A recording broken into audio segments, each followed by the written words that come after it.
Bonjour à toutes et à tous, on continue sur les Pirkei Avot et aujourd'hui on va parler d'enseignement. Il existe une très jolie Mishnah qui dit la chose suivante. Rabbi Yochanan ben Zakkai qui était un très grand sage, l'élève de Hillel et Shammai, eh bien rapportant l'enseignement de ses maîtres, Kibel mi Hillel ve Shammai, il rapporte l'enseignement suivant.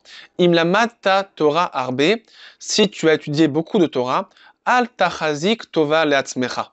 N'en conçois pas quelque chose de positif pour toi-même, qu'il les kach notzarta. Parce que c'est pour cela que tu as été créé.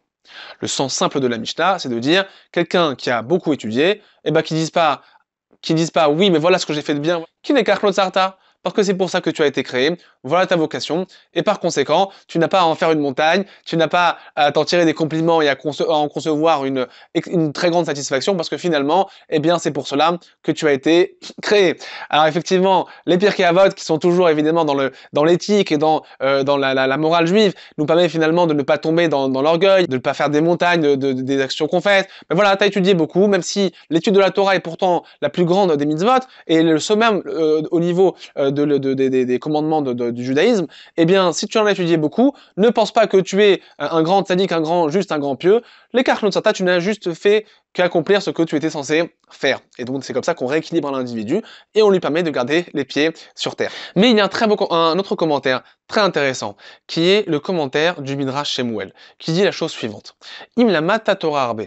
Si tu as étudié beaucoup de Torah, al tachazik toval leatzmecha, ça ne veut pas dire n'en conçois pas quelque chose de positif pour toi-même, mais veut dire al tachazik, ne garde pas tova, cette bonté, ce bien-là, leatzmecha, que pour toi-même, parce que tu dois le partager.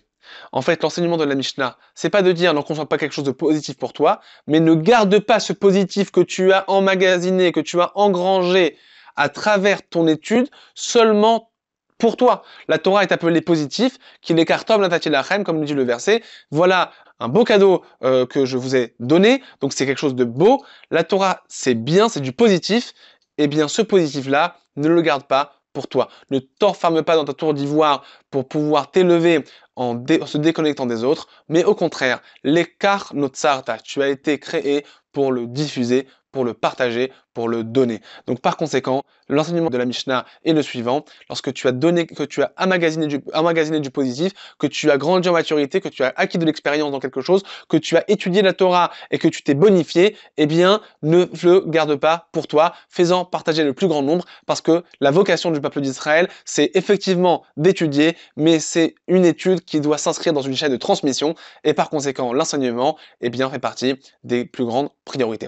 Et peut-être qu'on pourrait dire, dans notre génération notamment, encore quelque chose en plus, c'est que il s'agit pas simplement de dire celui qui a étudié beaucoup la Torah, celui qui a étudié des années et des années et des années, mais je crois que, en vérité, tout celui qui connaît ne serait-ce qu'un seul enseignement, ne serait-ce qu'une seule lettre de la Torah, eh bien qu'il sache l'enseigner à l'autre. Et effectivement, on a tous, relativement par rapport au milieu dans lequel nous vivons, eh bien un niveau de Torah plus élevé en fonction de là où on ira. Et il y aura un jour où vous serez confrontés, et nous serons confrontés, on sera toujours confrontés à un moment où on est celui qui connaît le plus, celui qui a acquis le plus de connaissances, celui qui peut enseigner. Eh bien, sache que même si tu dois enseigner le Aleph et le Bet, les premières lettres de l'alphabet, à quelqu'un qui ne les connaît pas, eh bien, tu auras accompli la mitzvah d'enseigner. Et par conséquent, eh bien, on est là, je trouve, dans une perspective magnifique, qui est la perspective du partage, qui est la perspective de l'enrichissement mutuel, qui est tout simplement le fait de mettre chacun avec ses responsabilités, en sachant ce qu'il connaît, ce qu'il ne connaît pas. Ce qu'il ne connaît pas, eh ben, il doit l'apprendre, et ce qu'il connaît, il doit se mettre à l'enseigner pour le partager à un maximum de personnes.